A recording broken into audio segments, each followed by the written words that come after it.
Nominal is like one of these examples of you look at the ROI and you're like, okay, this isn't a nice to have. This is actually like saving us money. It's creating efficiencies in the business. If you are growing, then you're probably undervalued. I frankly fell in love with this problem and was exposed to it was when I was at Anduril in the early days. This was when Anduril was a much, much smaller company, like around 100 people. Wake up really early. We would go to Apple Valley, California. Trae knows, the trailer in the desert. The trailer in the desert. You wake up super early before the sun comes up, pack a lot of these Anduril Interceptor drone and the tower system, and you drive up, set up in a trailer. You'd get like Wi-Fi pucks. It was really hard to get. That group of humans at Anduril, I think, has gone on to start incredible companies, new products. Like, it was just an awesome group. Really, really smart people. I heard you barely even touched your $75 million Series B. You know what's better than $75 million? $155 million. Move fast and break things. If you move fast and break things, you're also breaking people. People are going to get hurt. I would say it's not magic. It's sorcery.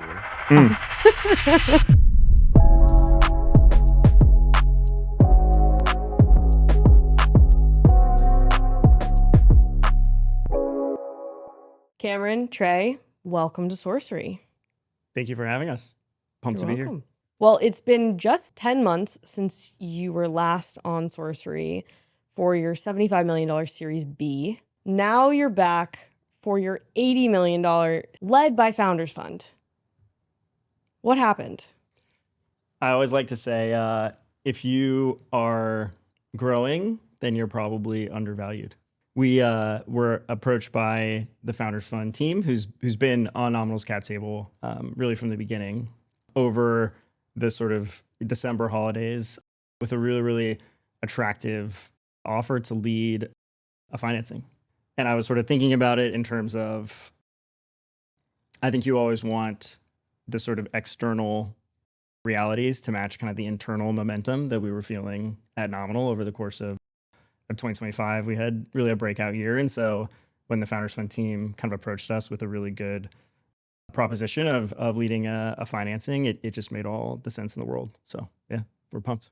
Might I add, your last financing happened in 10 days. This one was preempted, so there's some sort of magic you're working here. What do you think that is? I mean, I really think we sometimes joke internally at Nominal, but I think we were building in a time where it's hard to find a tailwind in the industry that I think we are not benefiting from. And so I think reindustrialization, physical AI, people getting back to building, hardware in a serious way, all of those greatly benefit the business that Nominal is building.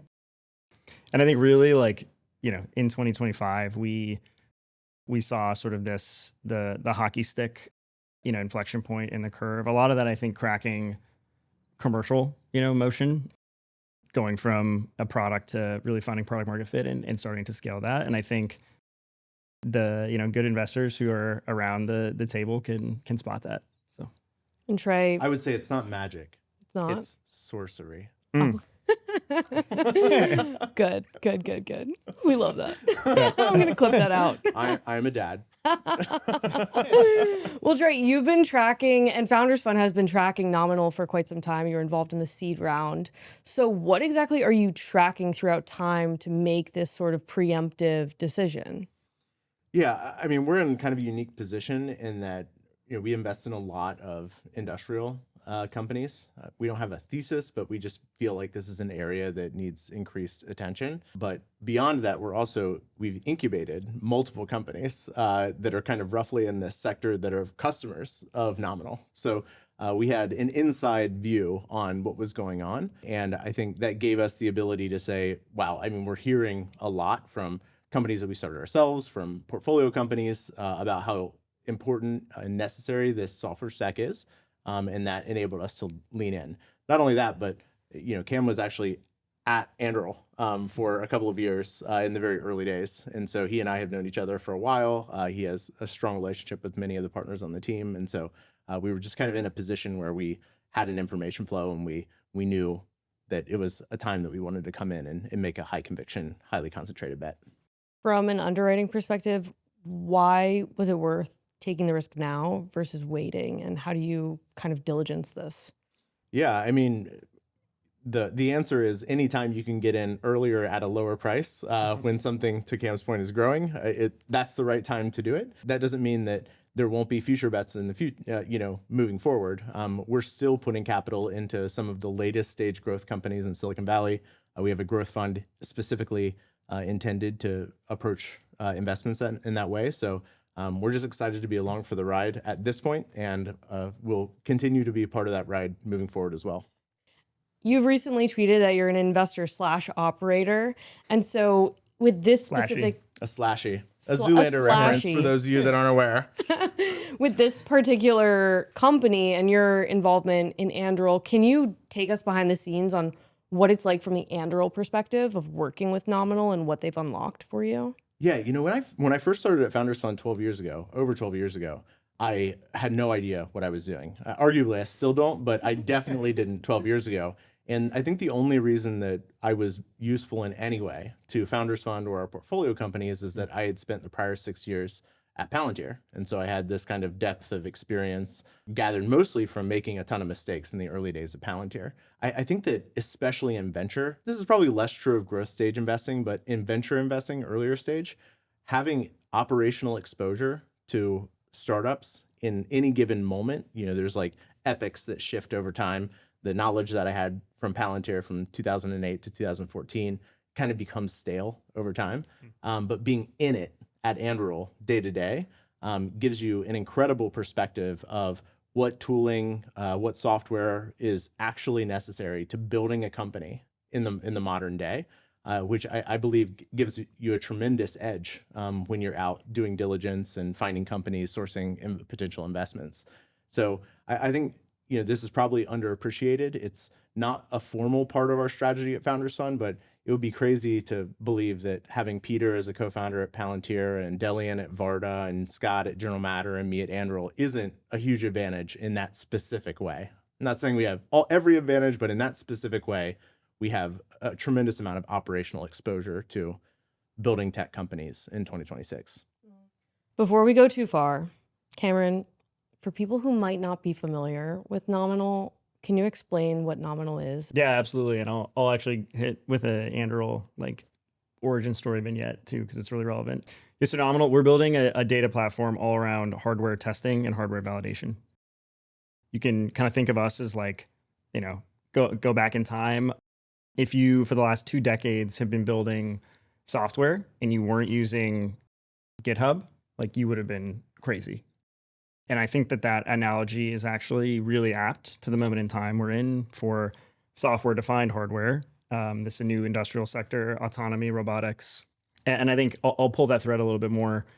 It used to be that VCSs, version control systems for people building software, those were just, they weren't locally, they were locally managed rather. They weren't centrally managed. So people were just building software and it was kind of the wild, wild west. People started to realize we should actually standardize this, but it was also internally managed. Then, eventually that got productized and outsourced, and venture dollars, flew in. A lot of what we consider the modern stack for testing and validating pure software was built on top of that, billions in market cap created.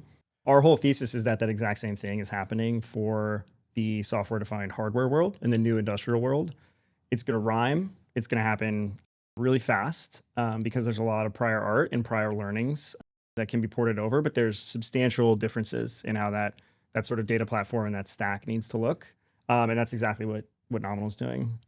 Where I frankly fell in love with this problem and was exposed to it was when I was at Anduril in the early days. So this was when Anduril was a much, much smaller company, around 100 people. And the program that I was working on was the counter UAS, the anti-drone system in its sort of infancy. And, you always get excited to build something when you, I think, experience sufficient pain. And just to get perspective about what that looked like, it was we would wake up really early. We would go to Apple Valley, California. Trae knows the trailer in the desert. The trailer in the desert.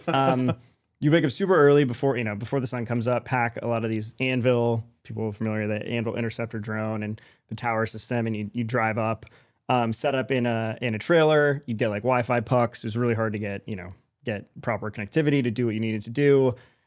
But like everything it was just like highly manual.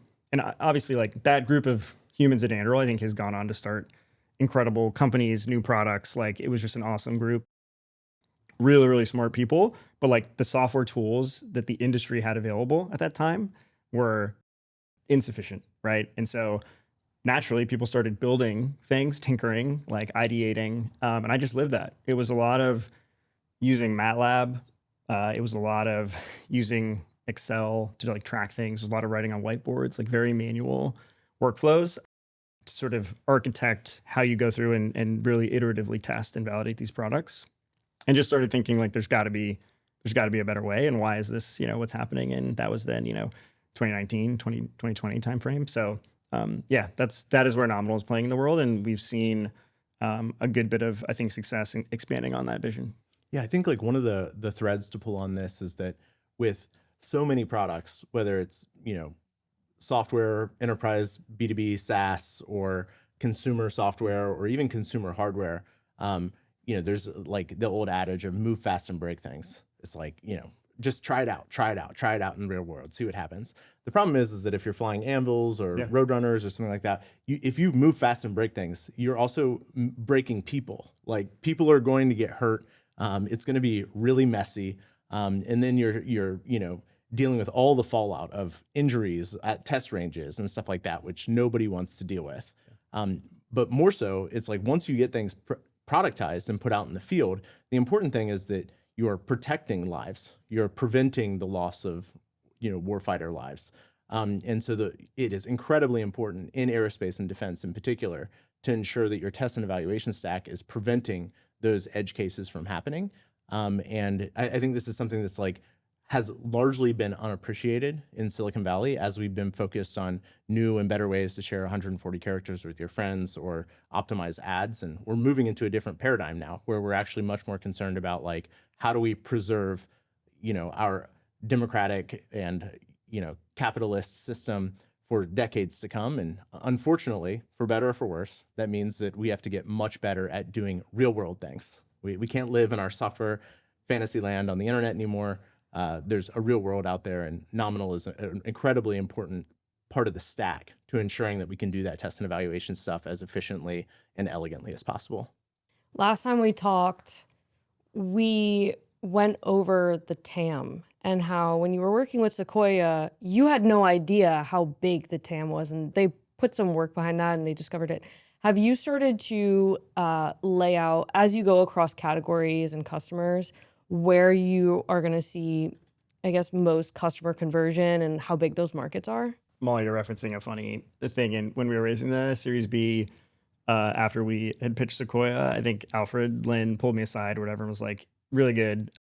You're like way underestimating the TAM. And I just thought it was really funny. I kind of smiled. And I think he's right for what it's worth. But I think on the TAM piece, just because this comes up a lot, where, in Founders Fund, I'll make a Peter Thiel reference because I think it's like a really good one, is like, starting with small markets, that sort of philosophy, I think is super powerful. And I think it's like, almost 4 years into the Nominal journey, I'm very grateful that we started with a like very simple problem that is like, there's very acute pain and we could make it 10x better. And I think that is born out of this Anduril experience was particularly post-test analysis, data review. So this is a term of art. It's this like process, but basically every time you test and validate a hardware system, you generate this like explosion of multimodal telemetry, sensor data logs, video, audio, like all of this data.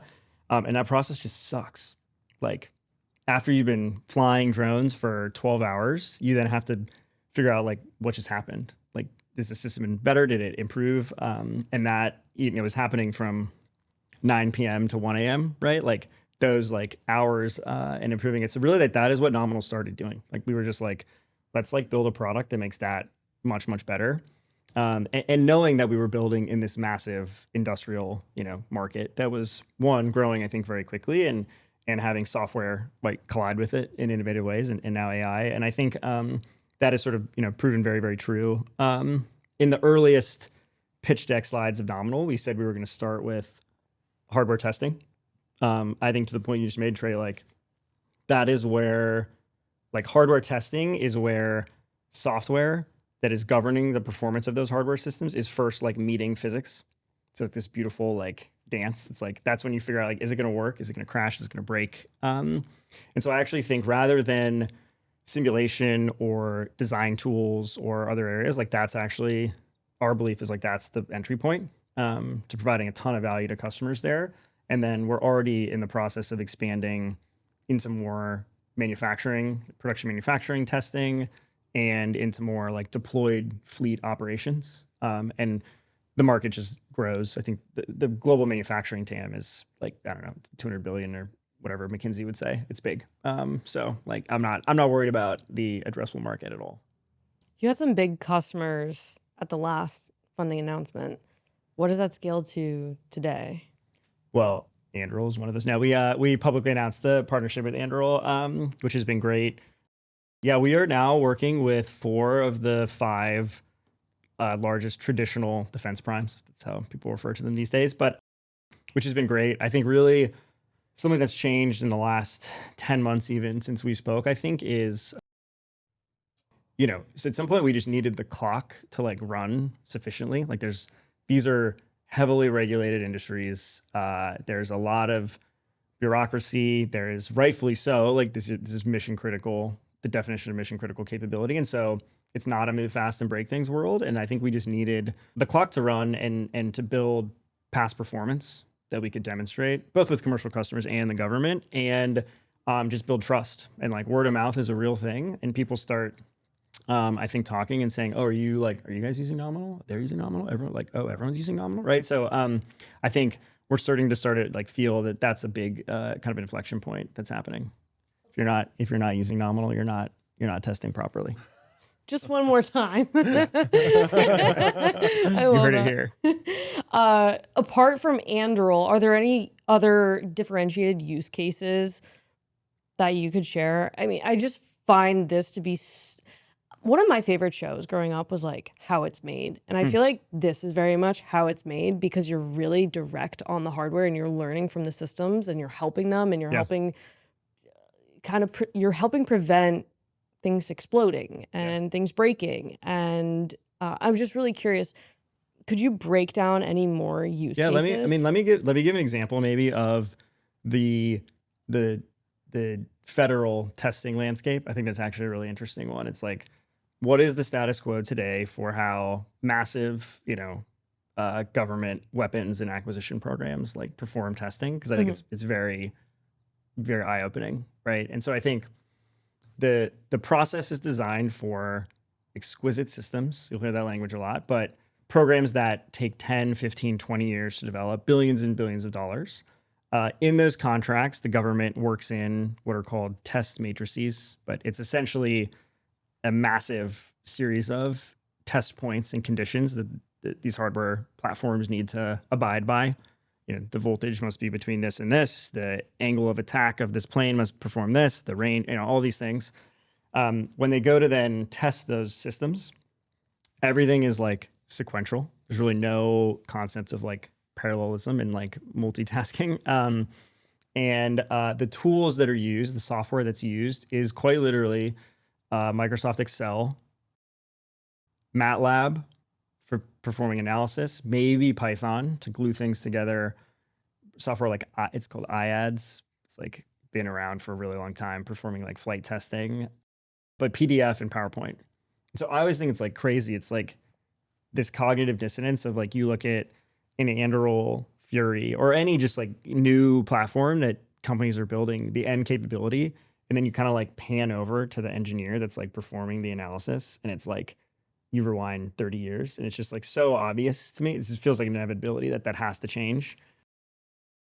And I think it's like what that forces is, I think this is an Elon type thing, but I think it's Parkinson's law that basically is sort of suggests like processes take as long as you like allow them to. And so I think that is like the definition of why we have so much delay in how we perform testing. Like every product, every weapon system is massively delayed. I think unpacking that, Parkinson's law sort of states like the effort that has to go into testing something is like, proportional to time.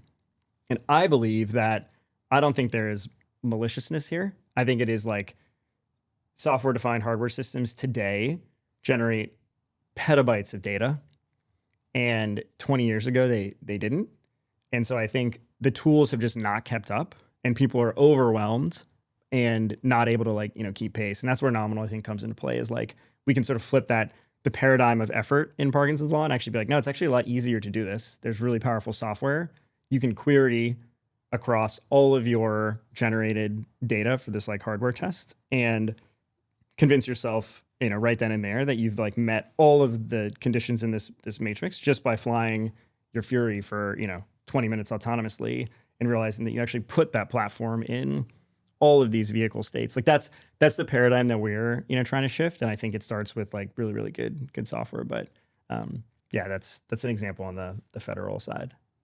Sourcery is brought to you by Brex, the financial stack trusted by more than 30,000 companies, including 1 in 3 venture-backed startups in the US. Nearly 40% of startups fail because they run out of cash. Brex is literally built to help founders avoid that. Unlike traditional banks that let your money sit idle, chipping away at it with fees, Brex is designed to help you spend smarter and move faster. Their all-in-one solution combines checking, treasury, and FDIC protection into one powerful account. You can send and receive money globally at lightning speeds, get 20 times the standard FDIC coverage through their partner banks, and even high yield from day one. With same-day and even same-hour liquidity, access your funds anytime. Companies like Scale AI, DoorDash, ServiceTitan, HIMS, Anthropic, Flexport, Robinhood, and Plaid trust and use Brex. Start today at brex.com/sorcery. That's BREX.com/sorcery. Turing is training the next generation of AI with tasks that require real expertise and real-world judgment. That's why companies like NVIDIA, Anthropic, Salesforce, and Gemini partner with Turing. Turing builds realistic reinforcement learning environments and data systems based on real operational traces, the kind of infrastructure frontier labs need to train superintelligence. Visit turing.com/SOURCERY. How much time are you saving? Oh my God. A lot. I think like some fun stats are like some of these like major test campaigns at some of the larger primes are like $3 million a day just for testing. Wow. And often those test campaigns can be 3, 4, 5, 6 months. Yeah, we've been able to shave 50 to 60% off of those. So when you have those types of conversations with customers, you're saving the minutes that compound to hours that compound to days. There's huge cost savings. And so it really makes the like business discussion, I think, a lot easier. So yeah, I think one of the things that is not talked about very often in the tech community is that enterprise SaaS balloons unbelievably as organizations grow, where these companies, like, you start off and it's like probably what, as a consumer, you're like, well, I have a Netflix subscription, I have a Paramount Plus subscription, and I have a Hulu subscription. Before you know it, you're paying like $500 a month for your entertainment. Whereas like if you had just had cable 20 years ago, it all would have been done for $120 or whatever. This is constantly happening inside of technology enterprises. And it usually takes years before the operations side of the business, takes a step back and looks at their spend and goes, this is crazy. Like, the amount of money I'm spending on all of these different pieces of software has ballooned to an extent that I have no control over it. I haven't negotiated any of these contracts. And so at Anduril, my co-founder, Matt Grimm, who's like, I think maybe the world's greatest COO, he's very intense, but he's, as dialed in as they come, alongside our CIO, Tom Bosco. They have gone into this project of figuring out how to cut spend on SaaS, because it's completely out of control, like it is at every other company at scale. They go through and they identify stuff, they cut it, they consolidate, like they're going through this exercise. And usually what ends up happening is that, a lot of nice to haves are sacrificed on the altar of efficiency. It's like, okay, yeah, that was cool. It was a nice experiment. Too bad, you're out of luck. We're not using that. Everyone shut up and go back to work. Nominal is like one of these examples of, you look at the ROI and you're like, okay, this isn't a nice to have. This is actually like saving us money. It's creating efficiencies in the business. This is one of those things that you back up the truck to and really push to integrate it more deeply into the business. And I can honestly say, like, there's just not that many things that fit that level of commitment. Most things are, begrudgingly investments, like legacy software that you literally can't get away from using because you're in the aerospace and defense sector, or ERPs or something like that everyone's unhappy, except the legacy software vendor that realizes that they have you over a barrel. But this is one of those unique cases where everyone feels super aligned, very happy, and we feel like we're getting the return on investment that we want out of that spend. And I think just building on that point too, I think, Anduril is this amazing case of we often in Nominal, we're like competing with sort of internally built solutions or maintained tools. And I think really like satisfying and fulfilling for us, I think, to sort of like know that what we had built, we'll put it this way. I was very familiar, I think, with like the level of capability that existed just natively inside of Anduril, having worked there before. And so waited until I thought, Nominal had sort of hit escape velocity on the product offering and the capability to sort of bring it back and have it met with that type of reception that the Trae described. So I think like, this is an area where companies as they grow will try to assemble sort of their Frankenstein version of an internal stack. But at some point, when you get very serious about scale and operations, you have 30 different hardware programs and product lines. It makes sense to buy a productized solution and back the truck up around it. So yeah. And now you're saving Anduril billions of dollars. I mean, that would be great, because if he was saving us billions of dollars, we would be profitable, which we are not. So. we're doing our small part. Yeah, you're doing your part to helping us eventually get to profitability. Yes. What a beautiful partnership. Exactly.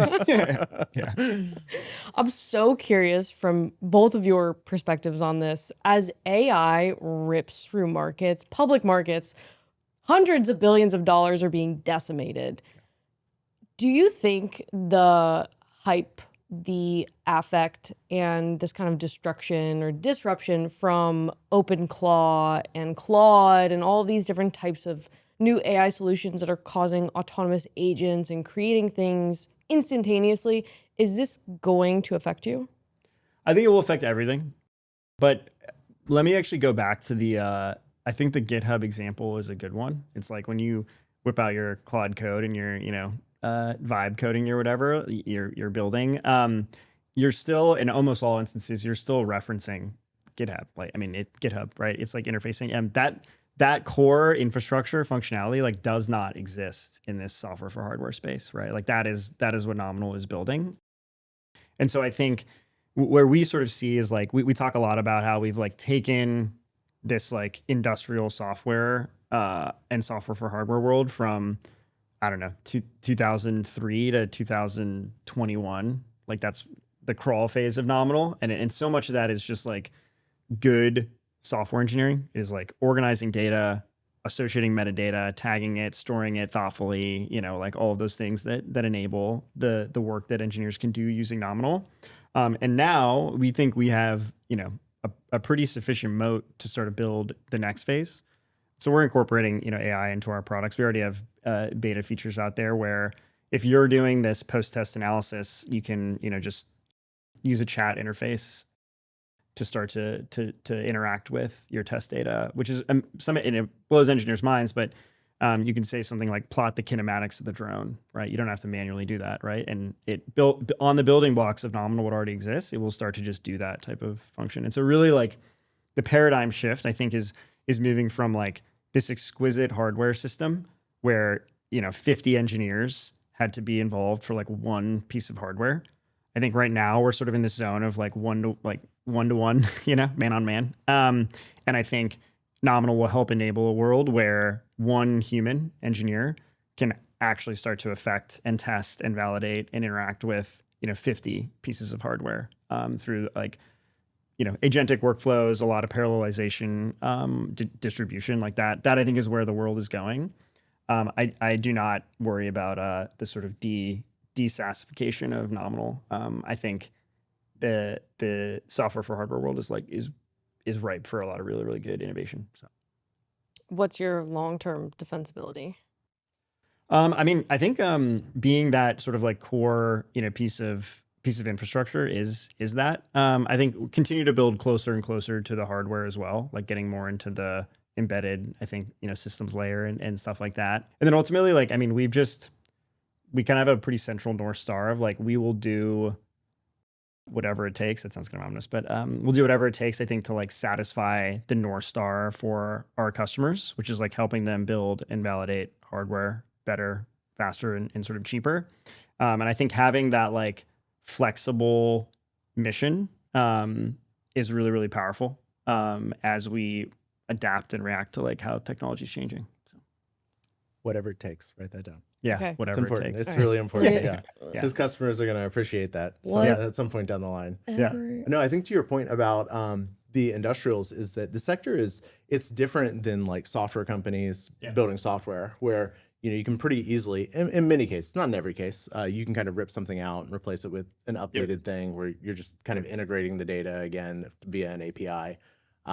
This is one of those industries where there's stickiness. Once it's in and it becomes the trusted kind of source system for the data, not only are the partners and vendors going to also be plugged in and trust it, but the government, which is oftentimes the customer of these commercial organizations, they will look to that as a trusted system that they can rely on that data being, represented in a similar way that they can track over time. So these things don't end up getting pulled out. And you can look at other companies that have demonstrated success in this space, Palantir most notably. Palantir doesn't have customer churn. Like once Palantir is in, it's sort of in. There's not a whole lot that the customer would want to do to change that. And I think that is like a moat and defensibility, not only for Nominal, but for like really anyone that's working in this space. The downside, of course, is that these are really difficult customers. They're difficult customers to win. They're difficult customers to service. And it requires a bit more of a bit more courage than going out and, being a YC company selling software to other YC companies. That's like a very different model. Yeah.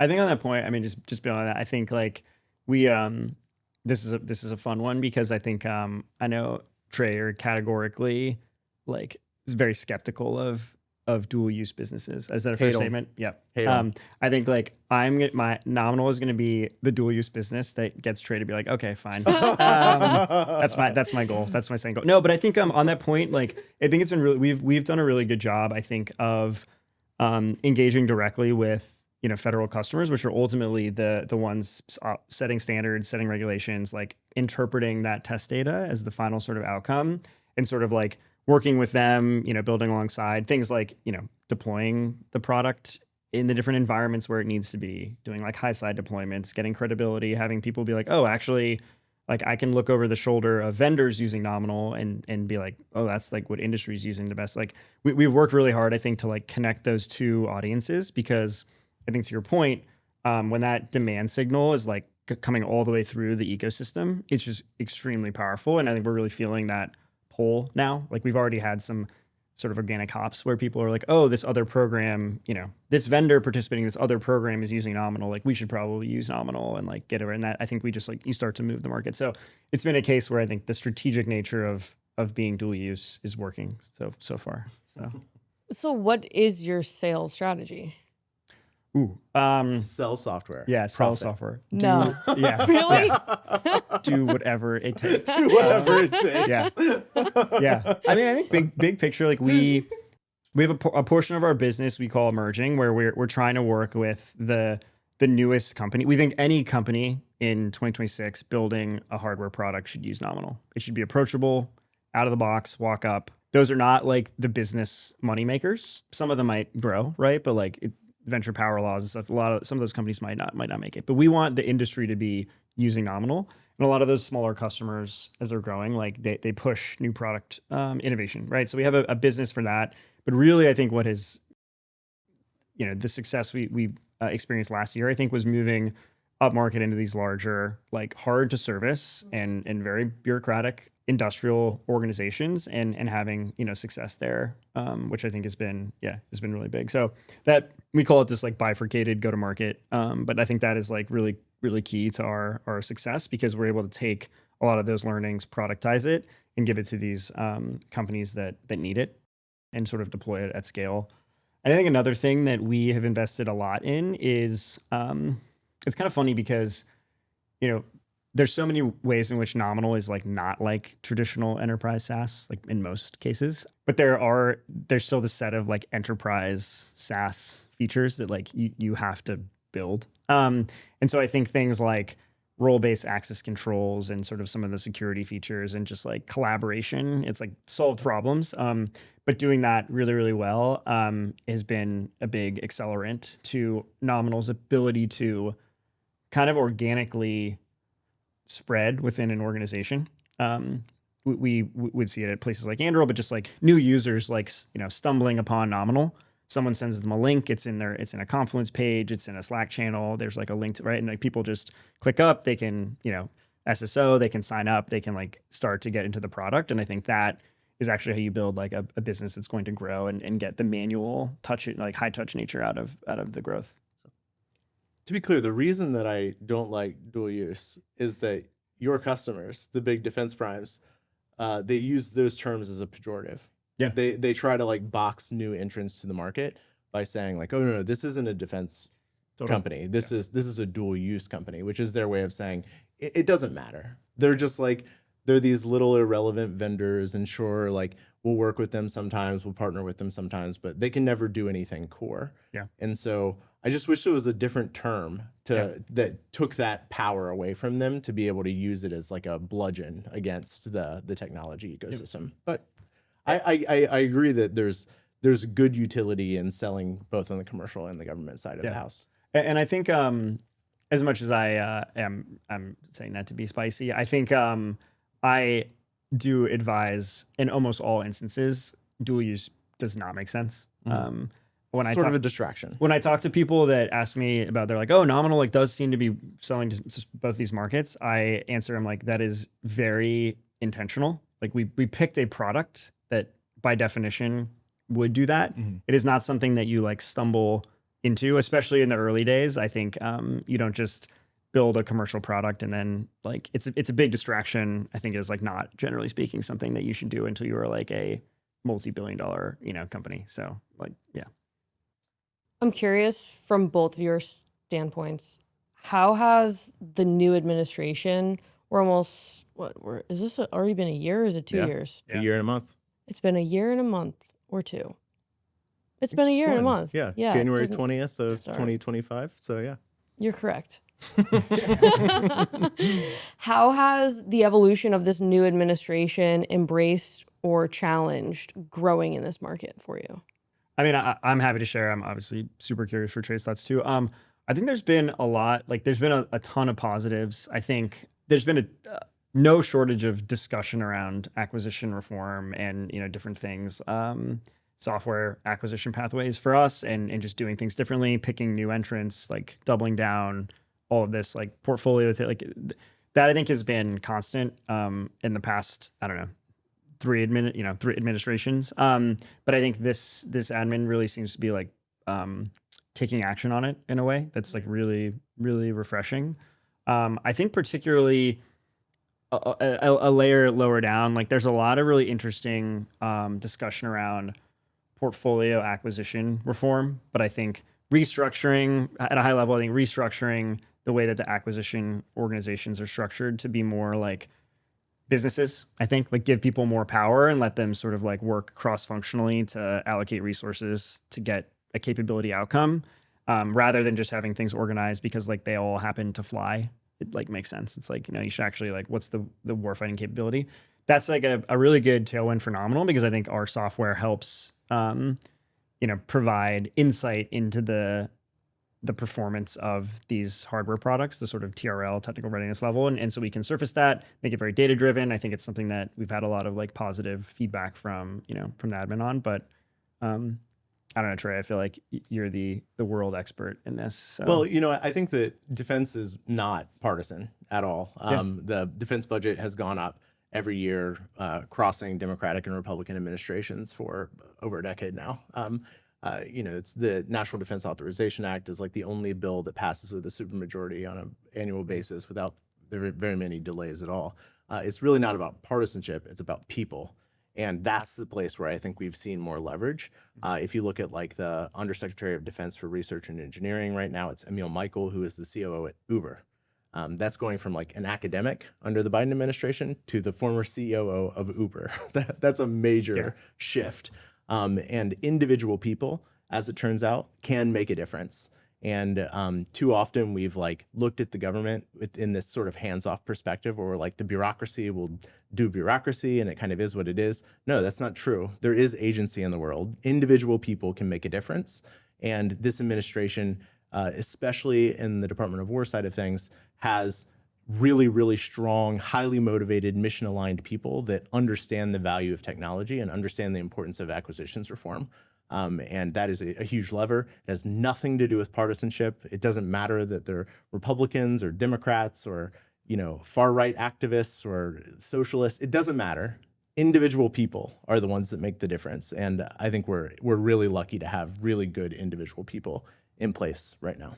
And I think particularly people that by intention like understand how businesses run. I think that's been a big thing that I've like noticed as well. I mean, the conversations, some of these like cost sharing, like deal agreements and things that are like Palantir had a big one for ShipOS. I think Hadrian has like one, like I think we're in some like discussions on what that could look like. But people that understand, particularly venture-backed businesses, that I get to have conversations where I'm like, in 2026, like we will probably invest $80 million, $100 million into like software product R&D and development. That's like unheard of for a lot of the companies that are working, you know, with the government, and they understand that, and they're willing to say, hey, Nominal is willing to like take a risk on itself, bet on itself, and as long as there's, you know, a good story and there's, you know, gold at the end of the rainbow, so to speak, like that is a really, really like collaborative model that I think achieves like good outcomes and leverages private capital. Better business incentive alignment, for sure. Absolutely. Yeah. By the way, I heard you barely even touched your $75 million Series B. So with $80 million, how are you going to be using the capital? You know what's better than $75 million? $155 million. Okay. Yeah. Trae, how much is in the Anduril coffers right now? It's, I couldn't possibly comment on that. Yeah, exactly. Yeah, I mean, that is true. We have not used that. We're assembling a nice, I think, war chest. I mean, things that we are thinking about in 2026 here. I think you kind of touched on, I think, strategic M&A, and I think we want to be positioned to do that. I'm not saying we have any like big moves on the horizon, but we want to be positioned. And mostly I think the winner in the market that we're playing in like will build a platform ultimately. And I think it is this like, how do you sort of expand your market incrementally and like not get ripped into a million pieces? And I think we're at this phase where as a business we, you know, to do whatever it takes, but we think like we can acquire additional products and capabilities that will move the needle for our customers. You know, I think particularly having the ability to, you know, maybe it's even if it's a small acqui-hire or just like acquire a product or a team that's building something really interesting, but might not have cracked the commercial code. I feel like we have. And so having them kind of come under the Nominal umbrella makes a ton of sense. And then I think I really love bringing in, you know, former founders. I think they're just some of the best people to hire. I think like Ramp has done this extremely well. Like there's companies that have made a practice of like bringing those people in. And you know, people like that are amazing. And I am obsessed with like knowing what they know. I think that's where a lot of the value is like someone who's poured their heart and soul and engaged with hundreds or thousands of customers, even if ultimately whatever the outcome is like not hockey stick inflection. Like I want to know what that person knows. Like that's where value is. And so, you know, coming and being a part of this like broader, how do we fix software for the industrial world is like, that's the mission. And the doors are wide open. So Some of you may not have heard this yet, but our sponsor Public just launched something called Generated Assets, and it brings AI into investing in a way I've honestly never seen before. Here's how it works. You type in an idea like AI-powered supply chain companies with positive free cash flow, or defense tech companies growing revenue over 25% year over year. Public's AI then dispatches a swarm of agents that scan every single US stock, evaluates them, and instantly builds a custom index around your thesis. What really stands out is how clearly it explains why each stock is included. And before you invest, you can even backtest your idea against the S&P 500, so you're making decisions with real context, not just guessing. And beyond generated assets, Public lets you invest in stocks, bonds, options, crypto, all in one place. They'll even give you an uncapped 1% match when you transfer your investments over from another platform. If you want to build a portfolio that actually reflects your thesis, visit public.com/sorcery. Paid for by Public Investing. Full disclosures in the description. Founders, ship faster on Deal. Set up payroll for any country in minutes, hire anyone anywhere, get visas handled fast, and get back to building. Visit DEEL.com/sorcery. That's DEEL.com/SOURCERY. Do you feel pressure from your competitors? I really think like the competition for us is navigating bureaucracy, and it is, to Trae's point, it is like delivering enough value that you rip out the prior generation really sticky product. The National Instruments, Emerson, Siemens, Ansys, MathWorks, companies doing billions in software revenue is like, that's the competitive landscape for Nominal. And we are doing it now. We have to reach an activation energy where it like makes sense for them to actually, like shift over. But I think we're doing it. So, apart from potential acquisitions, with this funding, are you going to be hiring more? Yes. We are around, it's at stage of company growth where like I don't actually know the actual number, which is like really exciting. No, I think we're around 125 people right now, and plans to grow to around 220 or 230, right? So pretty significant growth this year. Headcount growth like is not the objective of a company, by the way. The companies exist to make money. But I think the human beings that like help power that are really, really important. You've reached the point of scale that there's no return from when one of your new employees walks up to you and introduces themselves and asks how long you've been there. Yes. That's how you know. It's Yep. like, oh, yeah. I feel like that was happening. Oh. I feel like that was happening. I feel like that was happening to you too, Trae, when you'd like walk around, even when I was there at Anduril, like walk around and people would be like, who's that guy? And be like, oh, it's like, but yes, yeah, we're I think starting to reach that zone. But I mean, that was another reason I think for going full circle for like doing the fundraise now, I think was to like, this sort of cost, if you will, of talent acquisition is a real thing. And so like going into this year, we knew that we needed to really like put our foot down on the gas. And so doing another financing, growing the company makes all the sense in the world to get behind that. For both of you, Anduril side, investor side, and also Nominal side, how do you recruit and find talent that meets the criteria of this new environment? I mean, it's completely changed to some degree of like understanding of new tools and kinds of stuff like that. But I'm curious how you're thinking about recruiting from that standpoint and continuing to find like the top quality of talent as the game and like, I guess the rules keep on changing. I mean, I can start with, I think, something that I believe will be common amongst both of our answers, but like the mission matters. I think that is like a huge advantage that like Nominal, we get to build software that we have an office in New York. It's like the greatest talent arbitrage. New York is obviously, it's expensive, but like turns out there are tons of really good software engineers in New York who've been working in the SaaSification world. And they're like, wait, I can build software that helps people with like, autonomous aircraft and fusion reactors and, UUVs and, humanoid robotics, like sign me up. Right. And so I think, for us, it's like this. Certainly, it's defense, but I think it's even a broader mission of like helping people build real world things to like have a real impact. So the mission is huge. And then oftentimes, if we're competing with like a larger company or an AI lab or something, I'll just sort of say like, do you think your like life's work is to be the, I don't know, 3,000th person at company X, and then just sort of like leave them thinking about that and pondering it, or do you want to come join something? Like, early, in Nominal's world where we're growing. Like that's an advantage that we have at the size that we're in. But Yeah, God forbid they become the 3,000th person at Anduril. yeah, there are exceptions. Yeah. Well, I think we ran this campaign last year, the "Don't Work at Anduril" campaign, where the whole point was not to say we want to massively increase top of funnel or something like that. There's a lot of people that are already applying.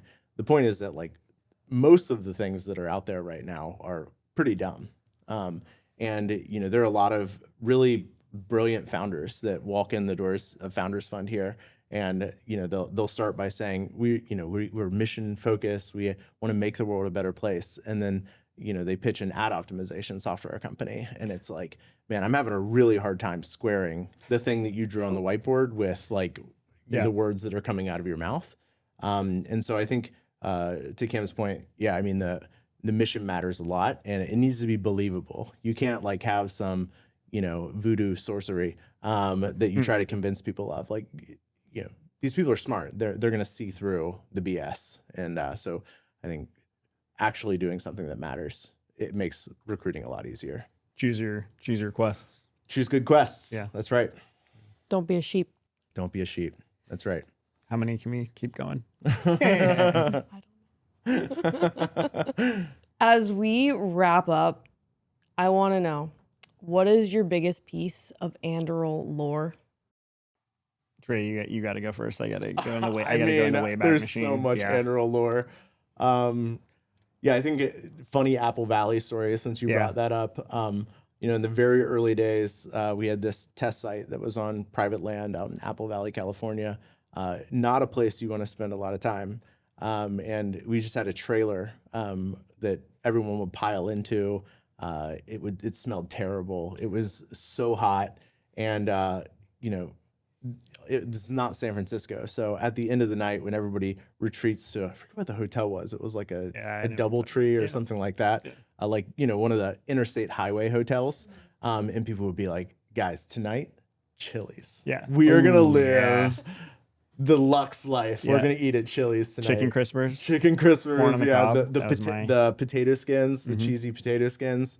Yeah, I mean, those are the days. Smelly trailers and crappy food from Chili's. Yeah. I slept at that trailer multiple times.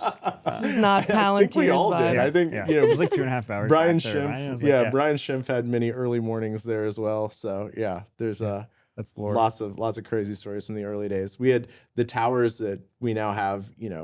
They're deployable out of the back of a pickup truck.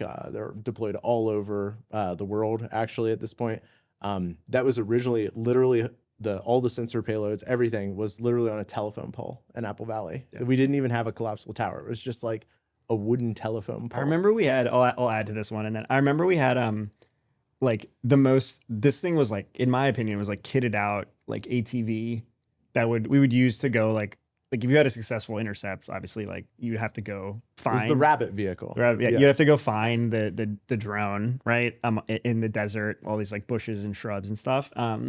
And like the best job was getting to put the helmet on and like hop in and go like GPS locate. Like you'd literally be like, boop, boop, boop, boop, and you're ripping like 35 miles an hour, just like going over bushes. Obviously, and that's stuff. what you needed to do. You needed to have, of course. That was definitely the best job. Required. Professional metal detector. Matt's out in the desert. Somebody needs to go pick him up. I'll do that. Yeah, I'll do that. I got it. Yeah. Lastly, anything we missed that you want to share with the world? I mean, I'll really double down on, we're going to hire probably 120, 130, maybe even 140 people this year, potentially even more. And the mission matters. I think if you want to be a part of something, that's going to redefine how the next industrial wave is built, for the next, 3, 4, 5 decades, would love to have you at Nominal, be a part of the team. He's speaking to you, by the way. Thank you. Yeah. Are you hiring a podcaster? Honestly, maybe. Yeah. I don't know. Worst decisions have been made. You do have $185 million. Yeah, I don't know what did you say? Trae would think about like use of funds. He'd be like, you guys really need a podcaster now, but maybe. Yeah. Maybe. Okay. Well, thank you so much, Cameron, Trae. Congratulations. Thank you. Thanks, Molly. All systems nominal. Delta Qual. Delta Qual. Yeah, Delta Qual. Hey, it's Molly. If you enjoy our interviews, check out our newsletter, Sourcery.vc, where we deliver a once-a-week top deals and tech headlines email, and also go deeper on our podcast interviews. Subscribe to Sourcery today. And don't forget to subscribe to the podcast on YouTube, Spotify, Apple, or wherever you listen. Link in description to sign up.